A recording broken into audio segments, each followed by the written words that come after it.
जय श्री कृष्णा। राधे राधे। देखो आज अपने डिस्कशन करेंगे एक्सरसाइज 4.3। एक्सरसाइज 4.3 आपको मिलेगी पेज नंबर 102 से 105। देखो ये जो फिगर 8 आउट है वो अपने डिस्कशन करना स्टार्ट करें। इसी का पहला क्वेश्चन अपने को दे रखा है। देखो इसमें साथ में अपने को यहाँ पर कंडीशन दे रखी है 5। अपने को क्वेश्चन को रीड करना है और इसमें से बताना है कि इन 5 में से कौन सी कंडीशन है जो इसको सेटिस्फाई करेगी क्वेश्चन को। अब देखो क्वेश्चन हमें क्या दे रखा है, 1 प्लेट ऑफ जवार रोटी कॉस्ट। एक प्लेट है जो जवार रोटी, उसका प्राइस कितना है 30 rupees. 1 plate of pulao, pulao की कॉस्ट कितनी है 20 रुपीज।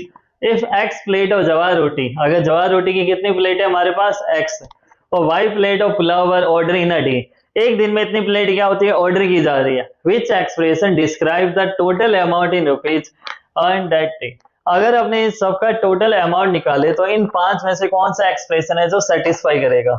अब देखो इसमें से ये आपको डिफरेंट पता चल रही है देखने पे, यहाँ साइन प्लस आ रहा है, यहाँ प्लस है, यहाँ माइनस है, आपको पता चल जाएगा। लेकिन आप अगर इन दोनों में कंफ्यूजन हो रहे हो तो पहले ही मैं ये क्लियर कर दूं कि ये दोनों जो बी और डी पार्ट है वो दोनों ही क्या डिफरेंट है। अब डिफरेंट कैसे है, यहाँ मल्टीप्लाइंग में दोनों नंबर साथ में x प्लस वाई, ध्यान रखना है इसमें ये दोनों सेम नहीं है। अगर किसी बच्चे के डाउट आ रहा है कि ये बी और ई, बी और डी तो हमें सेम दे दिया, ये सेम नहीं है। यहाँ ब्रैकेट की मल्टीप्लाई सिर्फ x से हो रही है और प्लस में है सिर्फ ये y।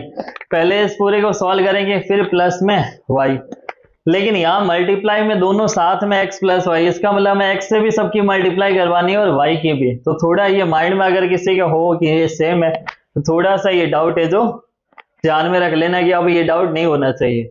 अब देखो क्वेश्चन नंबर 1 अपने सॉल्व करना स्टार्ट करते हैं। सबसे पहले अपने लिखते हैं कॉस्ट ऑफ 1 प्लेट।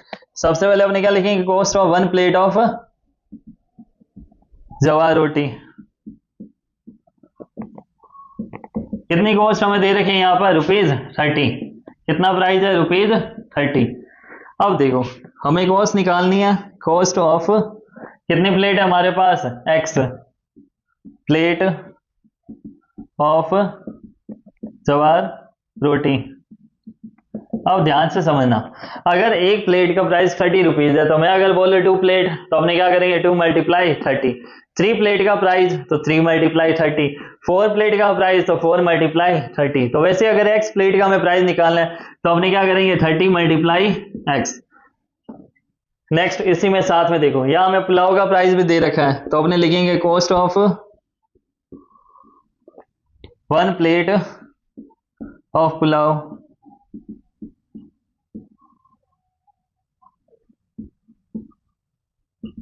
कितना दे रखा है cost 20 rupees 20।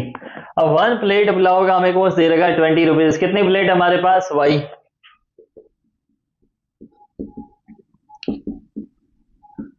Cost of y plates of pulao. कितनी कॉस्ट हो जाएगी देखो 20 multiply y।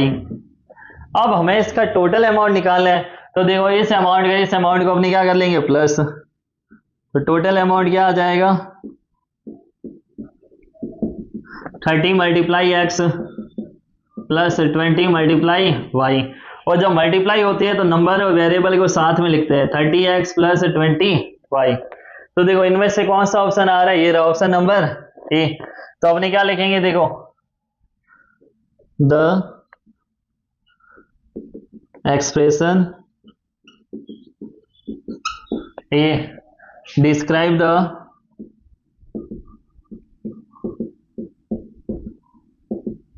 Total amount of rupees. देखो ये पूरी लाइन यहीं पर चल रही है, बस यहाँ पर इनकी जगह आपको क्या लिखना है of rupees earn that day. और अपने क्या लिखेंगे ऑप्शन ए इज करेक्ट। कौन सा ऑप्शन हो जाएगा, ऑप्शन ए इज करेक्ट। तो देखो इसमें क्वेश्चन के साथ 5 कंडीशन दे रखी थी, बताना था कि कौन सा इसको सेटिस्फाई करेगा, तो हमने ये कह दिया कि ऑप्शन ए क्या है करेक्ट।